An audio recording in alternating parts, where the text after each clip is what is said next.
What's the worst case of alcoholism you've witnessed? When I was 10, I saw my grandma for the first time. She was unconscious on a mattress stained with urine and vomit with an empty liter bottle of vodka next to her. She was skin and bones. She went to alcohol rehab that same day because my mother gave her an ultimatum, but quit very soon, and kept drinking. The next time I saw her was in a mental hospital after she had an alcohol-induced mental breakdown. She admitted that she had been drinking daily since getting out of rehab, which was 4 years ago.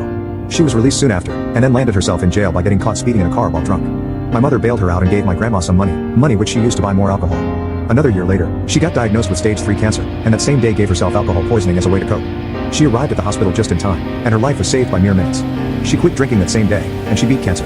She's been sober for 10 years now, and actually met someone a while ago while attending Alcoholics Anonymous. They're happily married for 5 years now.